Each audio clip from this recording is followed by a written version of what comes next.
Halo, jumpa lagi sahabat belajar engineer.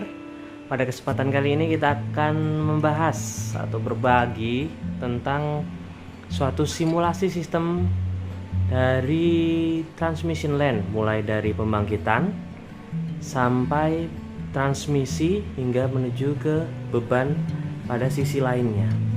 Nah, di sini ada contoh dari simulasi sistem. Yang pertama kita sebut untuk simulasinya itulah per by. Di sini ada by untuk transformator. Di sini kita seolah-olah di sini adalah gardu induknya ini gardu induknya. Nah, ini transmisi.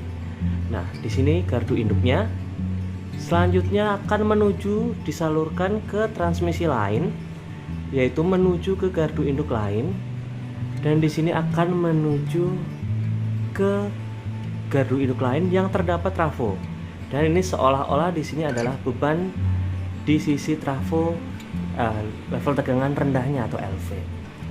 Oke, pada kesempatan kali ini kita akan mencoba interlocking ya. Jadi sekalian juga untuk kontrol saja. Kita mencoba dari kontrol dan bagaimana kira-kira yang akan terjadi ketika sumber energi dibangkitkan dari pembangkit sampai kita salurkan ke transmisi. Nah, di sini ada kontrolnya. Di sini seolah-olah adalah transformator pembangkit ya, step up ya. Main itu pembangkitnya. Nah, di sini ada beberapa peralatan material transmisi utama atau material distribusi utama. Di sini ada PMT ya. Di sini juga ada trafo. Trafo. Ini ada seolah-olah ada CT-nya. Dan ini PMT incoming di sisi LV atau low voltage. Di sini ada PMS bus. Di sini ada PMS bus ya. Di sini ada PMS trafo, PMS bus. Dan di sini adalah PMS bus untuk byline menuju ke transmisi. Nah, ini mungkin nggak terlalu jelas, kami mohon maaf, tapi tidak apa-apa. Di sini yang harus kita lakukan adalah ketika di sisi main atau pembangkitan menghasilkan sumber energi, maka dia akan di step up melalui trafo ini dan PMT harus kita masukkan seperti ini. Nah, dia akan berubah menjadi merah. Ini akan men-step up dari tegangan dari sisi pembangkit. Selanjutnya trafo sudah di step up, berarti tegangan sudah sampai ke sisi HV, sudah berada di sisi HV. Langkah selanjutnya kita harus memasukkan dulu DS atau PMS bus dari trafo tersebut. Kita harus memasukkan salah satu. Sebagai contoh kita masukkan ini. Nah, berubah jadi warna merah ya. Maaf kalau tidak terlalu jelas. Berubah jadi warna merah. Baru kita bisa memasukkan PMT sisi 150. Sebagai contoh sisi HV-nya 150. Nah, itu baru bisa. Nah, di sini juga ada interlocking, bahwa kita tidak bisa melepas DS atau PMS ketika posisi PMT, ini PMT ya, PMT itu posisi masuk. Kita coba ya, kita lepas. Nah, kita lepas ini tidak bisa, tapi kita harus melepas dulu sisi PMT. Nah, kita lepas, baru kita lepas untuk yang DS. Nah, bisa kan? Di situ interlocking yang terjadi pada DS bus dan PMT. Oke, kita lanjutkan kembali. Kita masukkan lagi DSA, langsung PMT. Ya, ini akan step up menuju bus bar di gardu induk dari GIA. Nah, selanjutnya kita akan mengenergize transmisi. Ini transmisinya seolah-olah adalah transmission line. Ini GIA, ini GIB ya, GIB.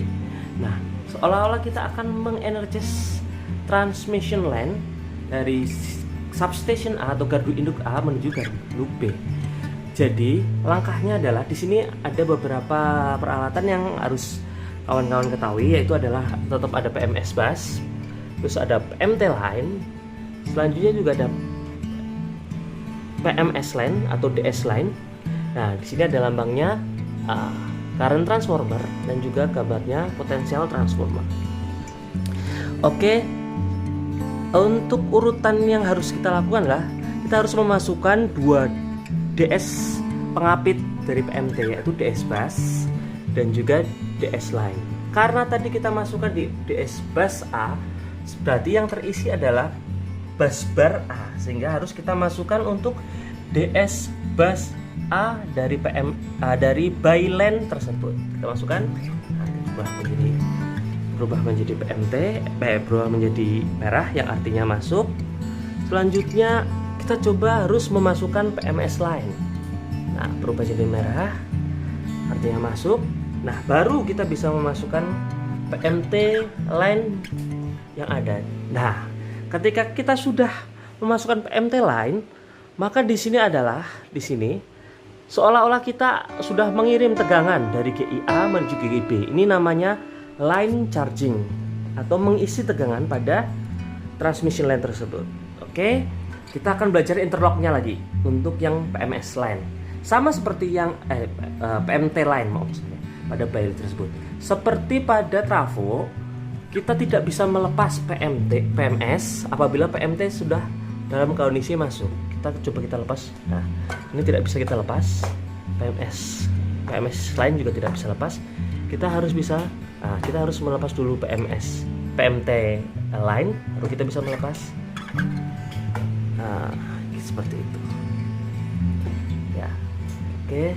Nah, ini juga kita tidak akan bisa memasukkan PMT ketika salah satu dari DS pengapitnya belum masuk. Ini belum masuk ya, belum masuk. Yang ini belum masuk PMS line-nya, sehingga kita tidak bisa masukkan. Nah, kita tidak bisa masukkan tersebut, sehingga harus kita masukkan.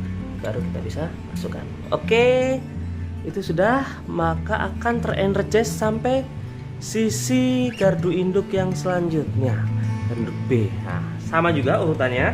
Untuk yang gardu induk B, kita harus memasukkan juga PMS line yang ada dan PMS bus yang ada, baru kita memasukkan PMT line.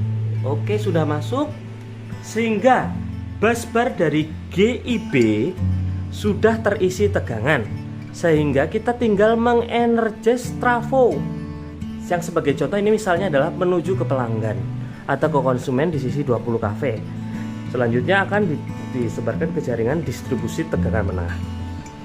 Sama seperti yang tadi, kita harus memasukkan PMS bus trafo sesuai dengan bus yang sudah terisi tegangan. Sebagai contoh di sini adalah bus A ya. Kita masukkan. Nah, di situ kita masukkan sudah bus A. Selanjutnya kita akan mengenergize trafo. Di sini kita harus, kalau yang tadi yang di sebelah sana, kita melakukan step up ya. Ini trafo ini seolah-olah dari pembangkit, dari mainnya ini adalah pembangkit. Kita step up, lalu kita kirim tegangan dari GIA menuju ke GIB.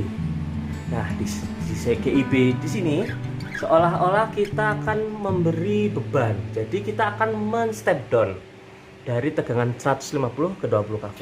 Nah, kita masukkan PMT dan trafo telah di-energize, sehingga trafo sudah bertegangan dan sudah di step down kan menuju ke 20 kV.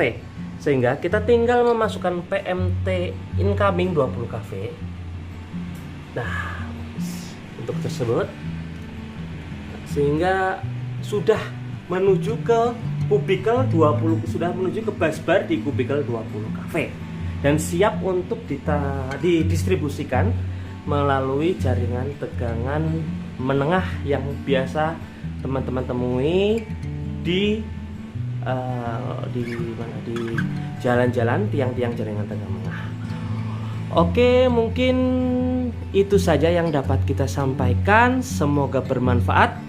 Untuk selanjutnya kita akan membahas lebih banyak lagi.